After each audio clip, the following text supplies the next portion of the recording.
Olivier Henno, président du mouvement démocrate du Nord et tête de liste du MoDem pour les régionales 2010. Après avoir été vice-président de la communauté urbaine de Lille en 2001, il choisit François Bayrou au premier tour des élections présidentielles de 2002. Sa liste pour les régionales, rassembler le Nord-Pas-de-Calais au centre. Nous sommes une liste qui n'est pas une liste comme les autres, des écologistes humanistes qui ne se retrouvent pas dans le projet d'Europe Écologie comme Génération Écologie, l'Alliance des écologistes indépendants qui nous soutient également, le CAP 21 également. Donc vous voyez, nous dépassons l'ossature et Mouvement démocrate. Le programme du MoDem votait juste. Leur première priorité, l'emploi. Alors quand Total annonce la fermeture de la raffinerie des Flandres, le MoDem, choqué par cette annonce, se mobilise et appelle à boycotter les stations Total. Coup médiatique pour Olivier Henno, où début de campagne, la tête de liste du Nord-Pas-de-Calais nous répond. Les médias jouent un rôle.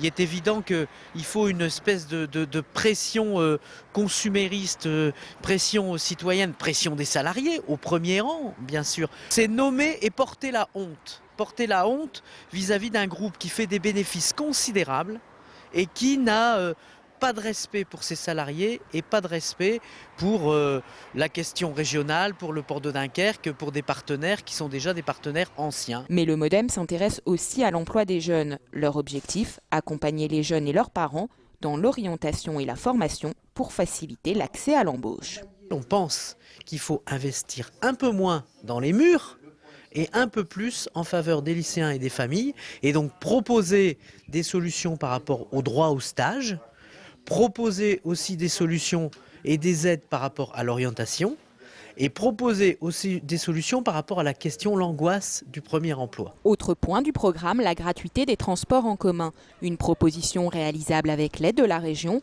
une proposition éco-citoyenne dans l'air du temps qui ne laisse pas indifférent ce jeune militant. On a prononcé le mot gratuité pour poser le débat et c'est vrai que les usagers ils répondent favorablement puisque c'est vrai que dans un budget au quotidien, c'est un poste qui est important, le transport.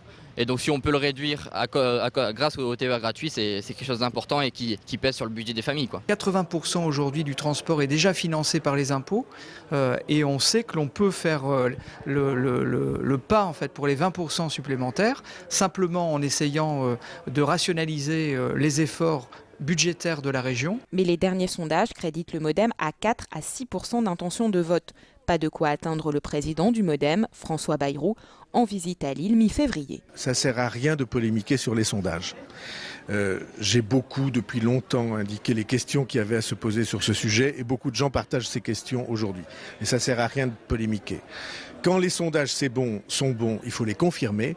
Quand les sondages ne sont pas assez bons, il faut les faire changer. Un parti qui rêve encore d'un score à 2 chiffres, seule condition pour rester au second tour.